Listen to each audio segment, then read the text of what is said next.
주님께서는 죄인된 인류를 구원하시기 위해서 친히 하늘 보좌를 버리시고 육신의 몸을 입으시고 오셨습니다.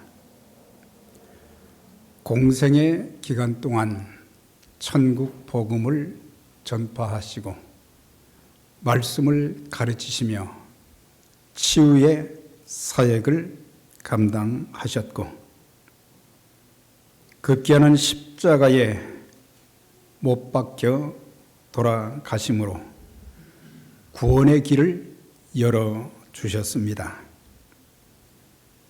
그리고 주님께서 하셨던 사역을 계속 이어가게 하시기 위해서 자신의 핏값으로 사신 몸된 교회를 세우셔서 지난 2000년 동안 다스리시고 돌보시고 은혜 주시면서 사용하셨습니다. 또한 교회다운 교회가 되게 하시기 위해서 때로는 책망도 해 주시고 권면도 주시고 또한 칭찬을 통해서 격려도 해 주시면서 희망과 기대를 접지 않으셨습니다. 오늘 주님께서 우리 각 사람에게 또 우리 교회에게 뭐라고 말씀하실지 참 궁금합니다.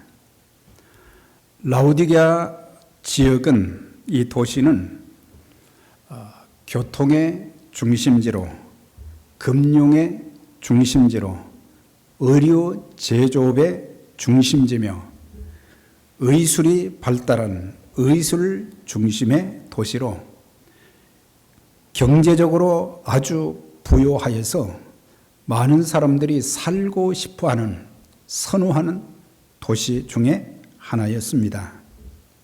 주 60년경에 그 도시에 큰 지진이 일어나서 도시가 완전히 파괴되었음에도 불구하고 로마 황제가 재건하는 데 도움을 주겠다고 하는 것을 거절하고 자기들 힘으로 도시를 복구할 정도로 경제력이 탄탄했던 것을 알 수가 있습니다. 이런 지역에 하나님의 교회가 세워졌습니다. 이 교회를 세운 사람은 에바 브라라고 하는 사역자였습니다. 이 사람은 바울이 3차 전도 여행 때 에베소에서 사역을 감당할 때에 그곳에서 복음을 들었습니다. 그리고 예수님을 영접했습니다. 바울 밑에서 영적 훈련을 받고 난 뒤에 그의 마음속에 하나님이 주신 한 마음, 귀한 마음이 있었습니다. 자기가 태어난 도시, 자기의 고향에는 교회가 없었던 거예요. 그곳이 어디냐면 골로새였어요. 골로새. 그래서 골로새에 가서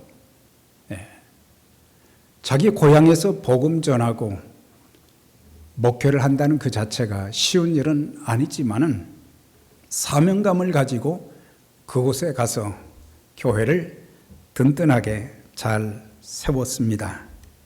그리고 후에는 가까운 지역에 라오디게아 교회도 그를 통해서 교회가 세워졌어요. 그곳에 가서도 또 복음을 전하고 마치 사도 바울이 가는 곳마다 복음 전하는 일, 교회를 세우는 일이 있었는데 그에게서 훈련받은 그 또한 라오디게아에서 사역을 감당했고 또 그 옆 도시에 히에라볼리라고 하는 그 지역에 가서도 목회를 한 것을 알 수가 있어요.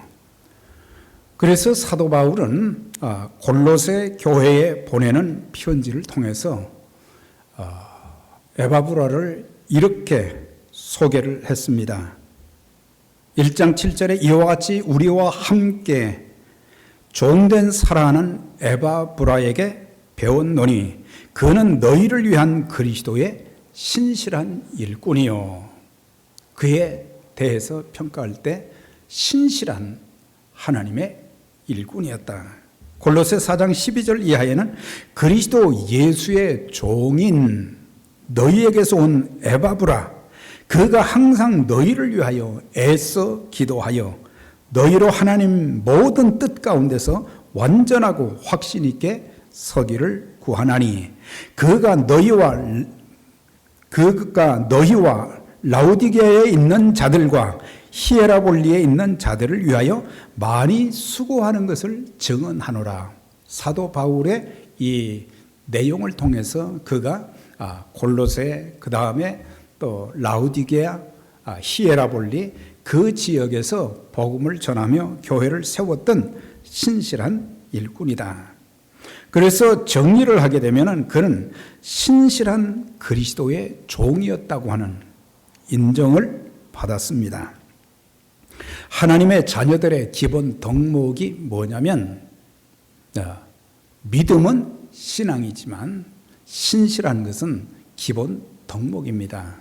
우리가 얼마나 실력이 있느냐, 능력이 있느냐, 그것보다 더 중요한 것은 하나님 앞에서 얼마나 신실한가.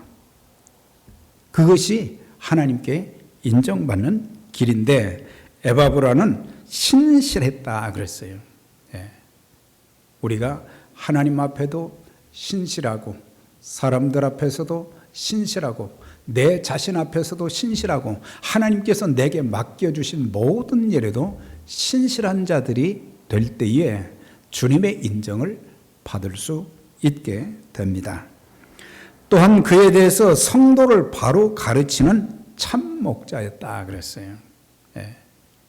바울 밑에서 철저하게 훈련을 받아서 구원의 확신을 심어줄 뿐만 아니라 구약과 신약에 있는 모든 말씀들을 바르게 해석하고 바르게 가르쳐 주어서 그가 가는 곳마다 섬기는 교회에서 하나님 말씀을 바로 가르치고 또한 바른 삶을 살게 하는 참 목자의 그런 자세를 견지한 사람이다.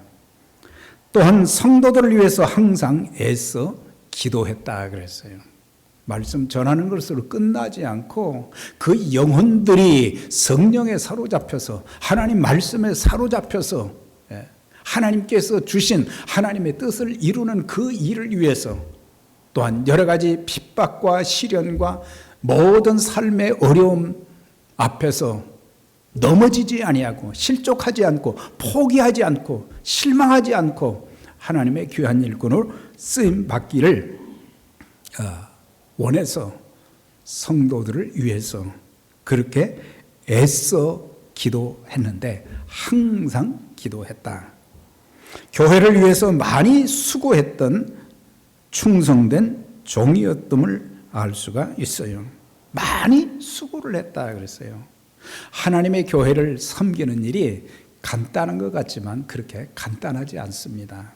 교회의 여러 가지 일들을 이렇게 보면서 그냥 별것 아닌 것처럼 그러지만은 한 사람 한 사람이 교회를 섬기기 위해서 얼마나 마음을 기울이고 정성을 쏟는지.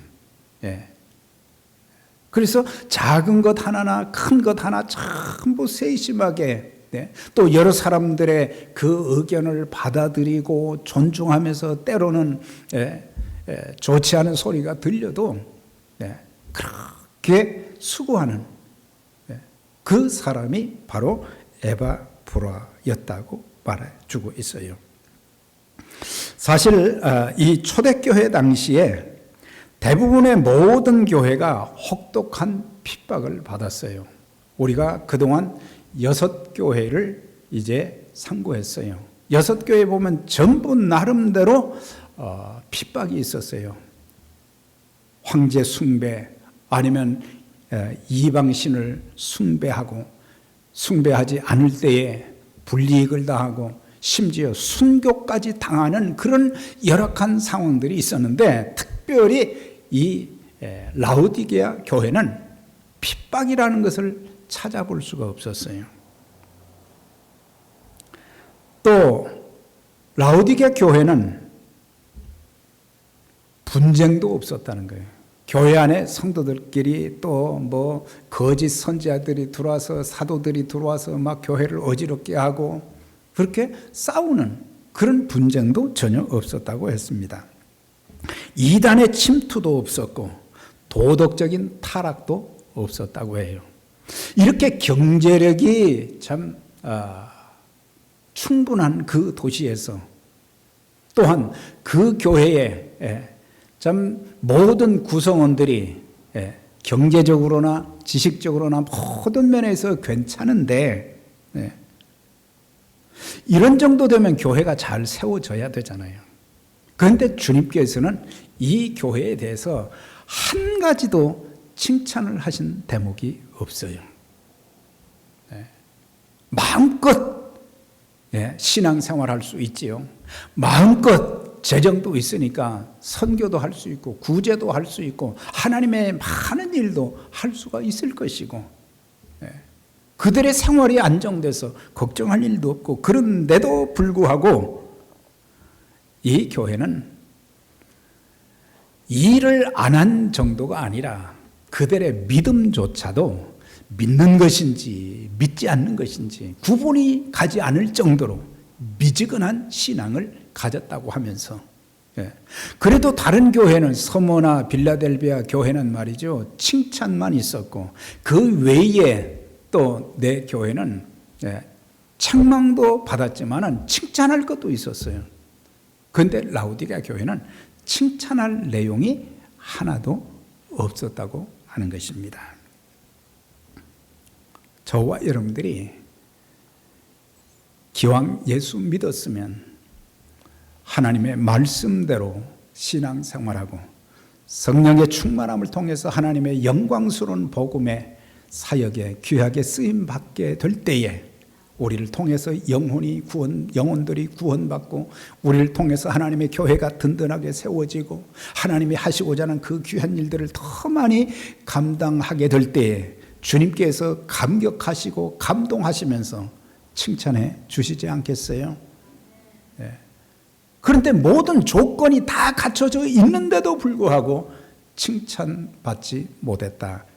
그래서 학자들은 라오디게아 교회를 현대교회의 그림자였다, 현대교회를 비유해 주고 있다는 거예요.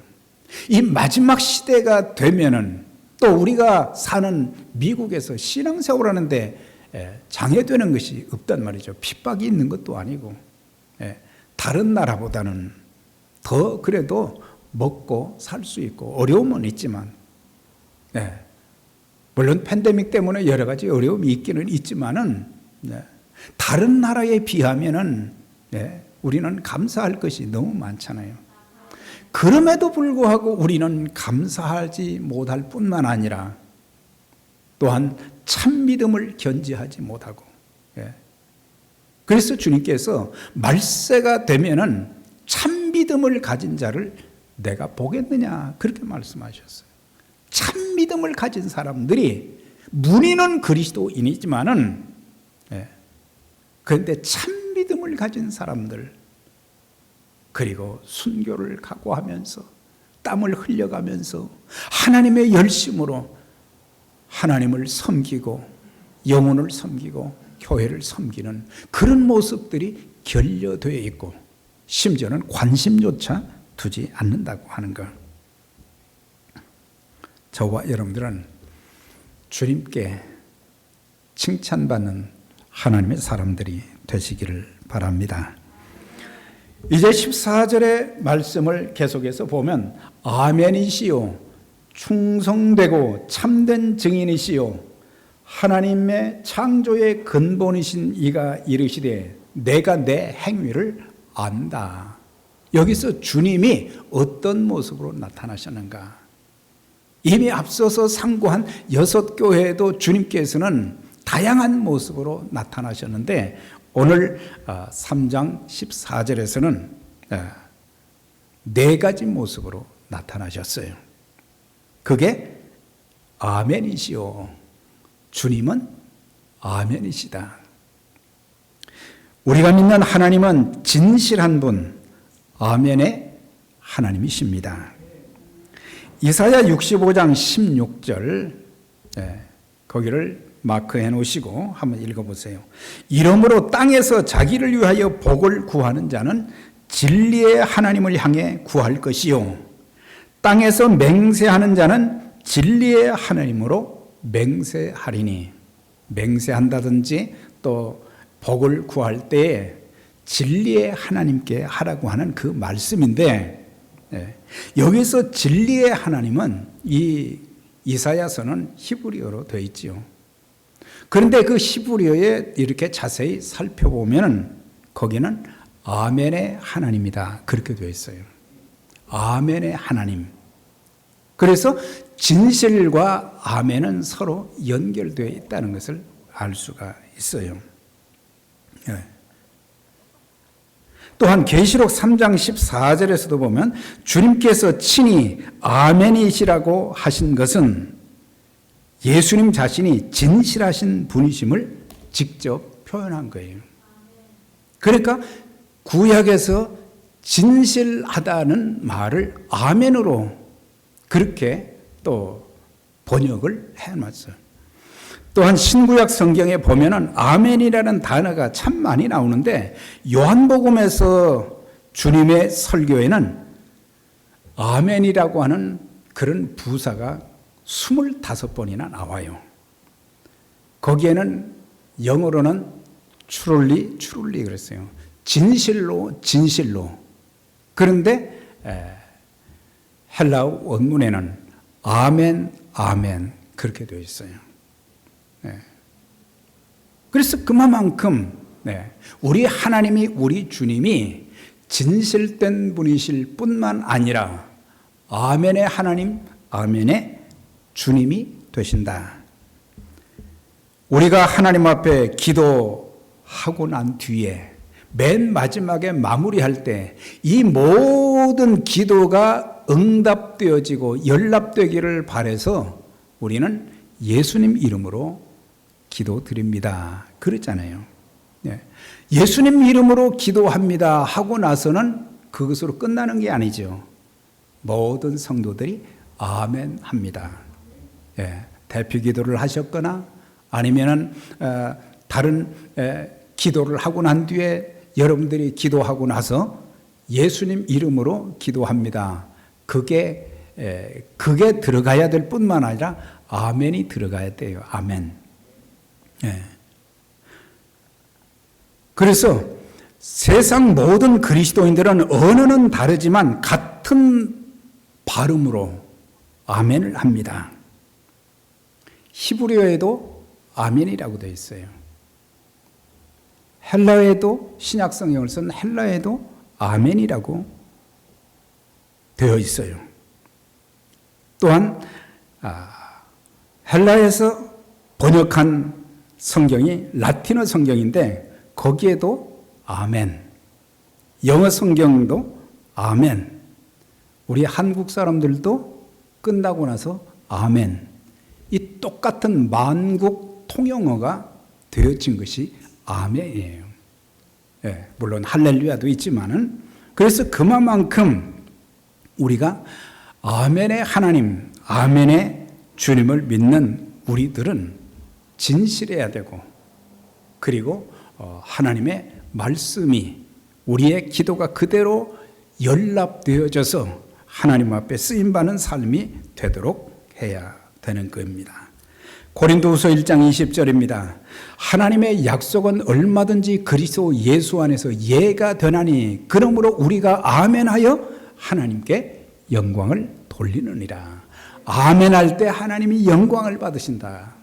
아멘의 하나님이시기 때문에 그래서 아멘을 통해서 영광 받으시기 때문에 그래서 우리 주님은 아멘의 사람들을 기뻐하시는 것입니다. 자, 그 다음에 이제 보면 주님은 어떤 모습으로 나타나셨느냐. 충성된 분이시라 그랬어요. 충성되고 참된 증인이시다. 예. 여기서 충성되었다는 말은 대부분 번역된 성경을 보게 되면 신실하다 그런 뜻으로 번역이 됐어요. 그래서 우리 주님은 신실하신 분이시다. 신실하다고 하는 것은 약속을 잘 지키시는 분이시다. 그래서 우리가 찬송을 부를 때 복음성가도 있고 또 찬송가에도 있지만 오 신실하신 주 그랬죠. 네. 하나님이 신실하시고 그리스도께서 신실하시기에 그분의 자녀된 우리들 모두가 또한 신실한 자들이 되어야 할 것을 말씀해 주고 있어요. 신실하다는 것은 약속을 잘 지키는 거예요. 하나님과 한 약속. 하나님과 우리 약속 많이 했지요. 예.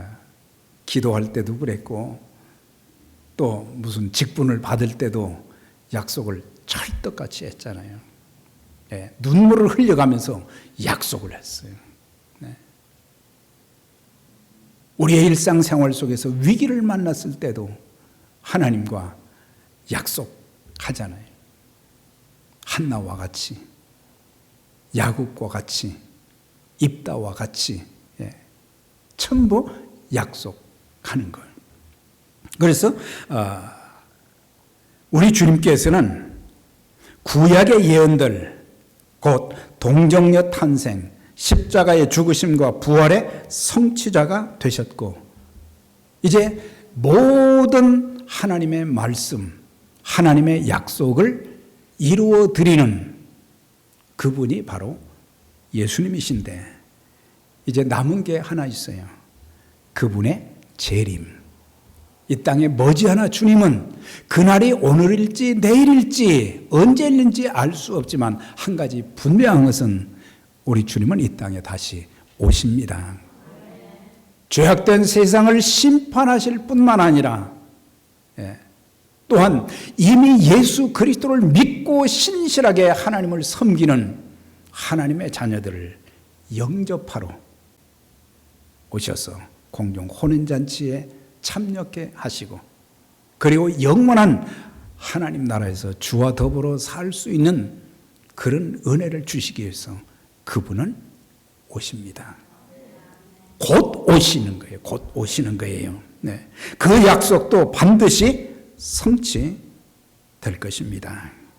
그래서 성도들의 대명사는 신실이 되어야 하는 거예요. 성도들을 직분자들을 부를 때 대명사는 성실하신 분. 우리가 다른 거 뭐 능력 얼마나 많이 알고 그런 것보다 더 중요한 것은 신실한 거. 신실한 거. 그러면서 세 번째는 창조의 근본이신 분이라고 그랬어요. 이것은 그리스도의 본질적인 신분을 말하고 있는데 예수님이 창조주시라고 하는 말씀입니다.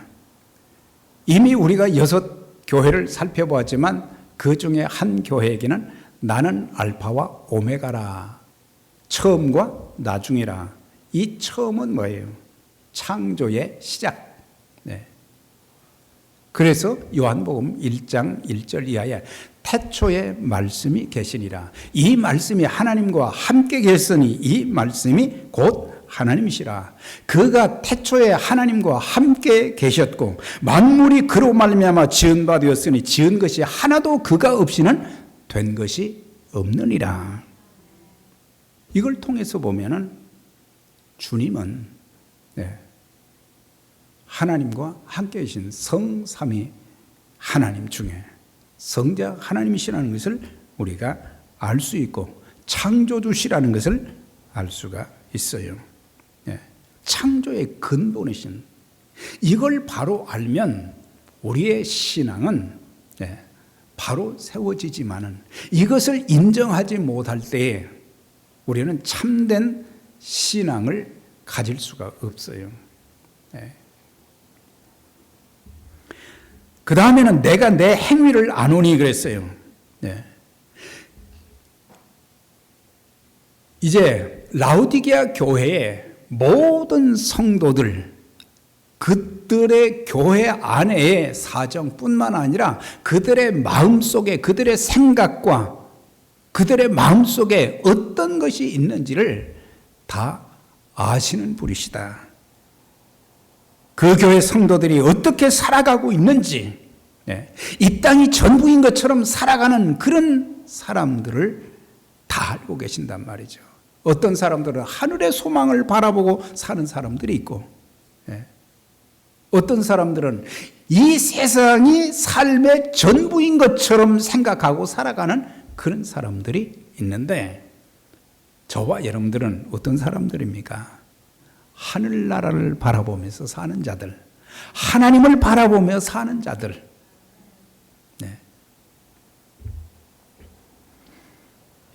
그래서 내 생각으로 죄 지을 때가 많고, 내 마음으로 죄 지을 때가 많고, 입술로 죄 지을 때 많고, 사람들이 보지 않는 데서 우리는 악을 행하는 그런 삶을 살 때도 많고, 또한 모여서 계략을 꾸미고 범죄하고 숨기는지를 다 알고 계신다고 하는 것입니다. 이걸 우리가 생각하면 참 두려울 때가 많아요. 하나님 앞에서는 숨길 것이 없고 모든 것을 다 드러나게 하시기 때문에 눈앞의 눈앞에 보이는 삶, 거기에만 초점을 맞추지 말고 좀 멀리 보면서, 그리고 주님을 만나게 될 것인데 그날 주님께 인정받는 삶을 살기 위해서는 깨끗하게, 진실하게, 정직하게 하나님 앞에서 보고할 수 있어야 되는데, 그래서 사람들은 그런 것에 관심 두지 않고 눈앞의 이익만 바라보고 수단 방법 가리지 않고 살 때가 참 많아요. 내가 내 행위를, 네가 지금 뭐 하고 있는지 다 알고 있다. 두려운 말씀이죠. 여기에 있는 말씀, 내가 내 행위를 안다고 하는 것은 라오디게아 교회 성도들에게 말씀하신 것이지만은 우리에게도 말씀하신 거예요. 저에게도 말씀하시는 거예요. 내가 내 행위를 다 알고 있다. 두렵잖아요.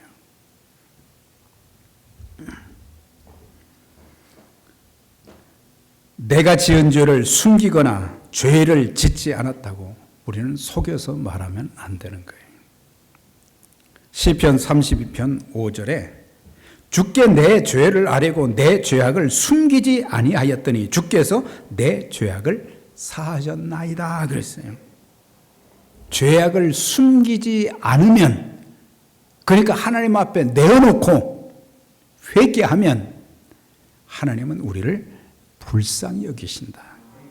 하나님이, 가끔 말씀드리지만 제가 기도할 때에 어떤 때는 많은 기도보다는 한 문장을 계속해서 기도할 때가 있어요. 하나님, 저 좀 불쌍히 여겨주세요.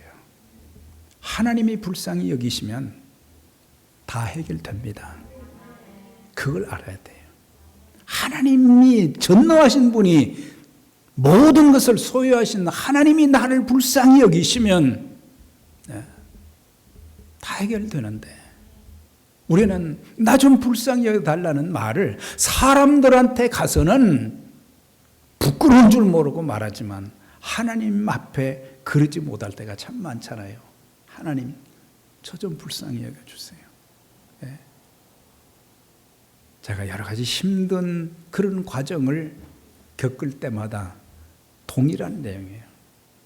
내 모든 부족함, 잘못된 것을 하나님 앞에 내어놓으면서 하나님, 저 좀 불쌍히 여겨주세요. 주님이 불쌍히 여기시는 거예요. 참 더 불쌍하다, 그걸로 끝나는 게 아니더라고요.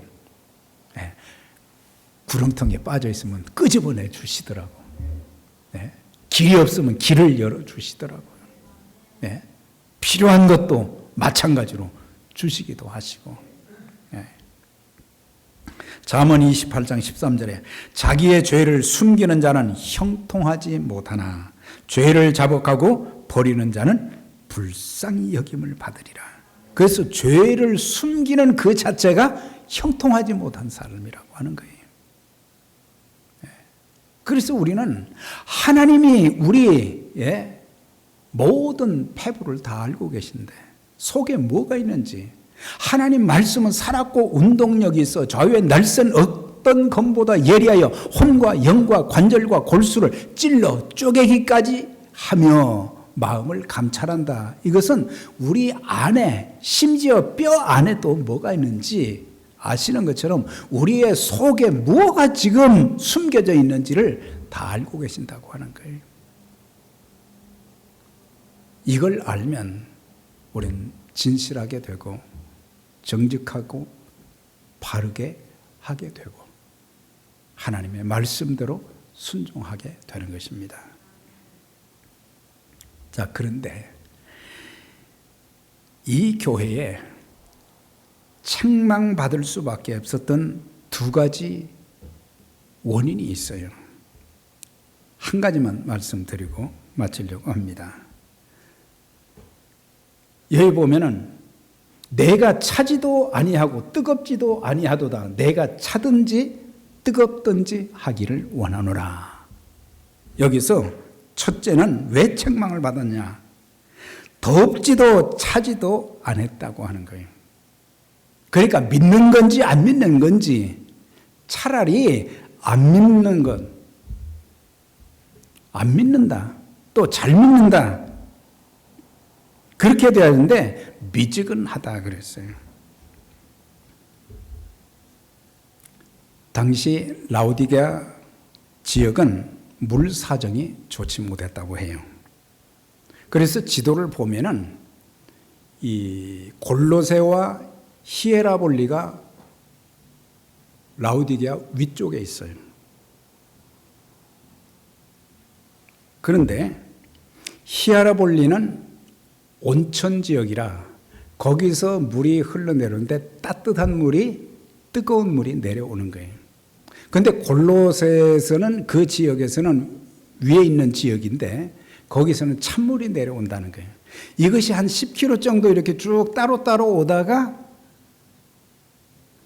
라오디게아 근처에 와서 이게 물이 하나가 된다는 거예요. 그러니까 뜨거운 물과 찬물이 하나가 되어지니까 이것이 미지근한 물이 된다는 거예요. 그러니까 미지근한 물은 참 맛이 없는 거예요. 네. 그러니까 물의 비유를 들어서 주님께서 그런 물은 식수로도 사용을 잘 안 하려고 그런다는 거예요. 라오디게아 사람들이. 네. 그러니까 주님께서는 이 물을 비유로 하여 그들이 열심이 없는 신앙이 좀 뜨겁고 그래야 되는데 신앙이 뜨겁지도 않고 또한 섬길 때에도 좀 열정적으로 뜨겁게 섬기는, 주님을 사랑하는 마음으로 그렇게 해야 되는데 그런 섬김이 없었다고 하는 거예요. 그 교회 성도들은 하나님과 그리스도를 대적하지도 세상과 타협하지도 않았지만 분명한 신앙이 결여되어 있는 거예요. 예수는 그리스도라고 하는 베드로의 고백처럼 이 신앙이 분명해야 되거든요. 그런데 그런 분명한 것이 없고 하나님의 말씀에 대해서도 이 사람들은 듣기는 듣지만 무관심, 무반응이라고 하는 거예요. 네. 그러니까 이번 주나 그 다음 주나 오늘이나 내일이나 그냥 아무런 관심이 없다는 거예요.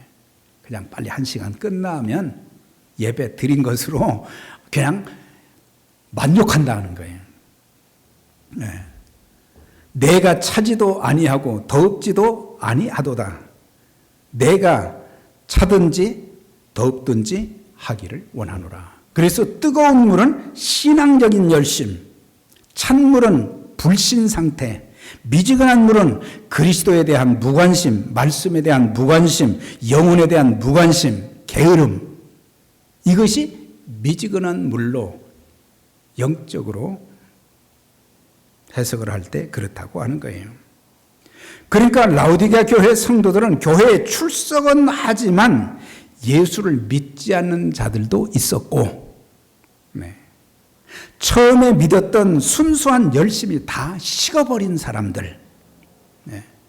그래서 믿는 건지 안 믿는 건지 구분이 안 간다고 하는 거예요. 그래서 주님께서는 미지근한 신앙을 가진 자들을 토하여 버리시겠다. 가장 비참한 것은 뭡니까? 주님께 버림을 받는 것입니다. 네. 저와 여러분 일평생 살면서 주님께 버림받지 않고 주님의 능력의 손에 붙잡혀서 숨지는 그날까지 아름답게 쓰임받는 하나님의 사람들이 되시기를 주의 이름으로 축원합니다. 네. 주님은 우리를 사랑하시되 뜨겁게 사랑하셨습니다. 십자가의 모진 고통을 받으신 것도 그만큼 우리를 사랑하셨기 때문입니다. 자신의 생명도 우리를 사랑하시어서 아낌없이 주셨습니다. 주님께서 그렇게 사랑하셨기에 우리에게도 원하시는 것이 하나님을 그렇게 뜨겁게 사랑하라. 뜨겁게 사랑하라. 성도들끼리도 이건 이성간에 말하는 것이 아니고 성도들끼리도 남녀노소를 구분하고 모두가 그리스도의 그 희생적인 사랑으로 사랑하라고 하는 거예요. 우리 주님께서 말씀하셨어요. 내가 너희를 사랑한 같이 너희도 서로 사랑하라. 너희가 서로 사랑하면 이로써 모든 사람이 내 제자인 줄 알게 되리라 그랬거든요. 참 제자는 성경 공부 훈련했다고 하는 그게 아니고 주님의 마음을 가지고 주님의 사랑을 실천하는 그것을 보면서 참 제자다. 그렇게 말씀하신 거예요. 주님과 교회를 섬길 때에도 뜨겁게 헌신하고 봉사하라. 눈가림만 하지 말고. 그래서 주님은 미지근한 신앙을 가진 성도와 교회를 아주 싫어하셔서 히에라볼리에서 흐르는 물, 골로새에서 흐르는 물이 하나 되었을 때 미지근한 물이 된 것처럼 그런 물은 마시지 않는다는 거예요. 버린다고 하는 거예요. 우리 모두 이제 하나님의 열심을 회복합시다. 하나님의 열심, 뜨거운 마음으로 하나님이 우리를 사랑하신 것처럼 우리도 하나님을 사랑하고 우리 가족들을 그렇게 뜨겁게 사랑하고 교회를 그렇게 뜨겁게 사랑하고 영혼을 뜨겁게 사랑해서 하나님 앞에 책망받지 않고 칭찬받으며 아름답게 쓰임받는 저와 여러분 모두 우리 교회가 되시기를 주의 이름으로 축원합니다. 하나님 아버지 감사합니다. 오늘도 우리에게 주신 말씀 기억하고 라오디게아 교회처럼 책망받는 교회가 아니라 칭찬받는 교회 되게 해 주옵소서. 주님의 모습을 닮은 자들로서 진실되게 하시고 또한 정직하게 하시고 또한 신실하게 주셔서 하나님께서 마음껏 우리를 사용하셔서 하나님의 큰 일들이 하나님의 기적이 주의 몸된 교회에 다 일어나며 또한 우리의 모든 죄는 자복하고 회개해서 형통한 삶이 되게 하시고 기도하면 응답받고 말씀에 순종하면 하나님의 축복을 받는 귀한 역사가 모든 에베네셀 교회 성도님들 한 분 한 분 같이 해 주시고 하나님의 크신 역사들이 계속해서 일어나며 하나님께 영광 돌림에 쓰임받는 귀한 역사를 허락해 주옵소서. 예수님 이름으로 기도드려옵나이다. 아멘.